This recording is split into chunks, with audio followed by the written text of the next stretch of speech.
Hi everybody and welcome back to the Duggan Daily Dish. I'm Jamie Duggan and this is my kitchen. Tonight we're making one of my favorites and it's Sage Brined Pork Chops with a brown sugar glaze.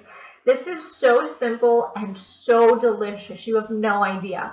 I had never before ever used a brine and let me tell you, brines are amazing. I didn't think it made a difference, but once I tasted it, the pork is just so juicy and so tender. It's amazing. You will totally love this recipe. Another good thing I like about this recipe is it's made for two. However, if you need to half it and just cook it for yourself, that's perfectly fine as well. Or if you need it for a couple people in your family, you can do that easily too. And also, you can see with the directions that everything is by twos. So for two people, it's 2 tablespoons of salt. For one person, 1 tablespoon for 3, et cetera, et cetera. You get it. So let's get this cooking.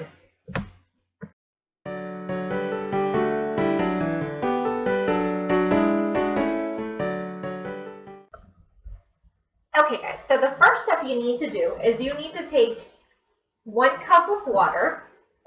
In the end, you're going to need 2 cups of water. So out of your 2 cups, you want to make sure that you pour a cup in here.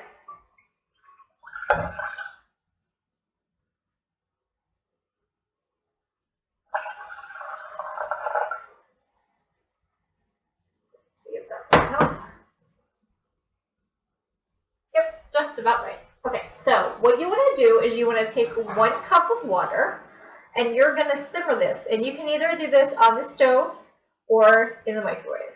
So I'll see you once the water is simmered. Okay, so our water has simmered. I'm going to go ahead and turn it off. And then what you're going to do is to the water, you're going to add 2 tablespoons of salt and 2 tablespoons of freshly chopped sage. If you don't have freshly chopped, you can obviously use the powdered kind. You just won't get as much of a bite of a flavor by doing that. So go ahead and make sure your water is off. And then you're going to stir the salt and the sage until the salt dissolves into the water. You could, literally, if we had smell-o-vision, the smell in here is amazing. Now, I just made Easter ham last week, which is why I have the fresh sage on hand. When I don't have fresh sage, I do use the powdered kind. It still turns out great. It's just not as strong of a flavor, and that you get like an earthy, deep tone into the pork chop, and it's amazing. Okay, so now we have our salt dissolved, and then what you're going to do is you're going to add the other cup of water. Okay, and to help cool it down, usually I put it back into a portable dish here and let that sit for about 5 minutes. So we'll do that and I'll see you then. Okay, so our brine is down to a temperature of room temperature. Temperature of room, I don't know what I'm doing.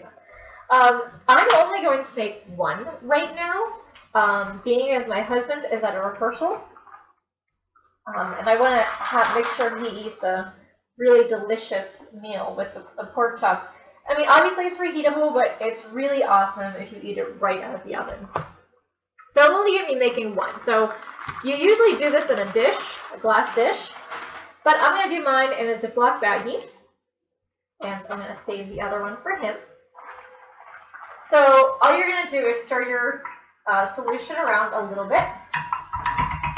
Just the leaves come off. And then I'm going to pour half of my solution into here.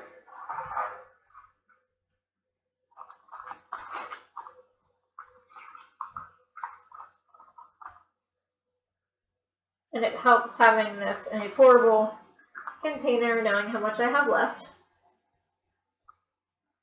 Put that down, see where we're at.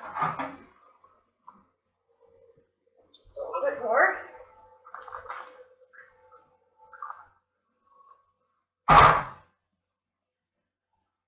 Yep, we're good. Okay, so you want to make sure that your pork chop is completely covered in the brine.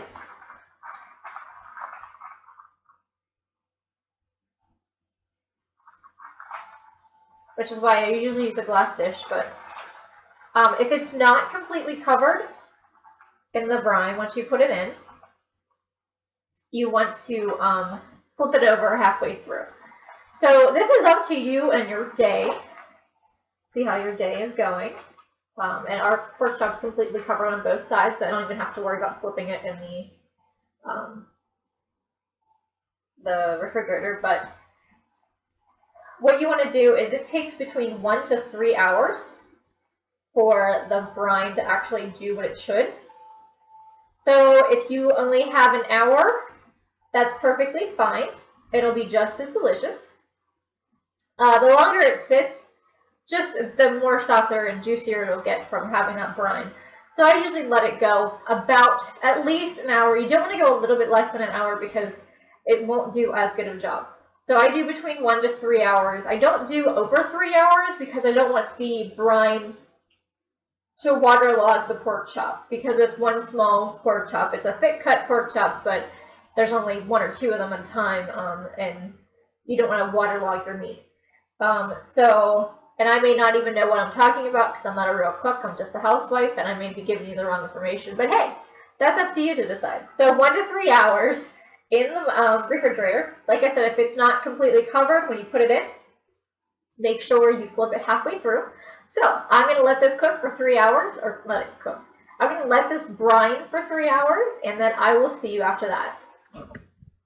Okay guys, so it's been about 2.5 hours, and I just can't wait any longer to eat these suckers. So what we're going to do is you're going to preheat your oven to 400 degrees.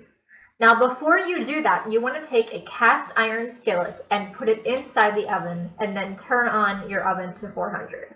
Now what this is going to do is this is going to preheat your pan to be used, and we're going to stick that back in the oven to actually cook. But what we're going to do is we're going to take that cast iron skillet out. We're going to take it and put it in the on the stove for a couple minutes to sear both sides, and then we'll stick it back in for about 5 to 7 minutes. So that's going to preheat your pan so that you don't need any extra oil or anything like that in the pan. We are going to use oil on the pork chops, and I'll tell you why when we get there. So what you want to do now is you want to put your oven on 400 with the pan in there, and then you want to take your pork chop out of the brine and just stick it on a plate. You're going to pat it dry with a paper towel, and then you're going to sit it on the countertop so it takes off the chill while your oven is heating up. Okay guys, so the oven is preheated to 400, and I've had my skillet in there preheating with it. So next, all we're going to do, and the reason I want to put my oil on my pork chop first is because things are going to go really fast with this searing of the pork chop.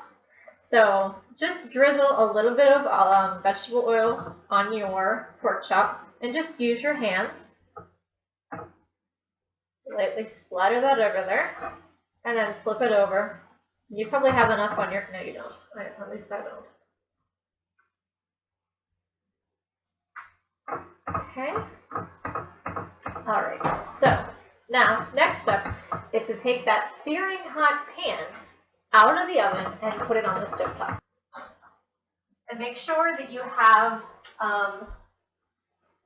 some really good pot holders. So you really want the gloves, especially if you're dealing with a hot pan.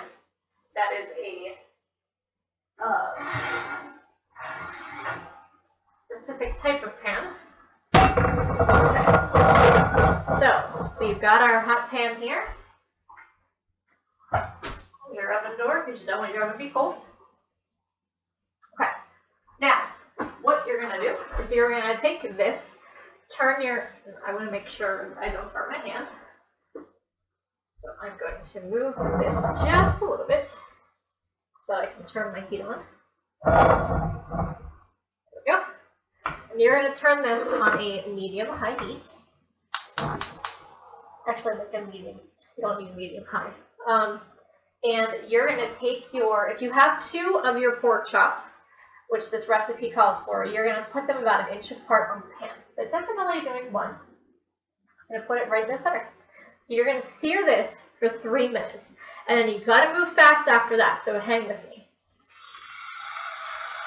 We're going to let that get golden brown. Okay, now the reason you need to hang with me here is because as soon as this is done searing, we're going to flip it. And as soon as we flip it, we're going to put some tablespoon of brown sugar for each pork chop on top. Spread it around, stick it back in the oven for 5 to 7 minutes, and you're good. Okay, so now it's time to flip it. Oh, that looks gorgeous. So then you're going to put your tablespoon of brown sugar right there in the center. And spread your brown sugar around a little bit.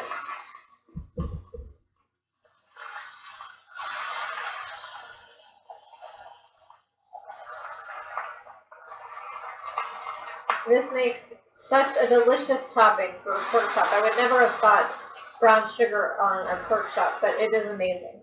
Okay, so once you do that, you're going to put your oven mitts back on.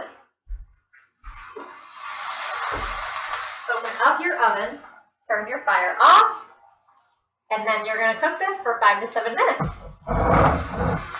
And then you will have a delicious meal. Okay guys, thanks for watching. I'll see you next episode.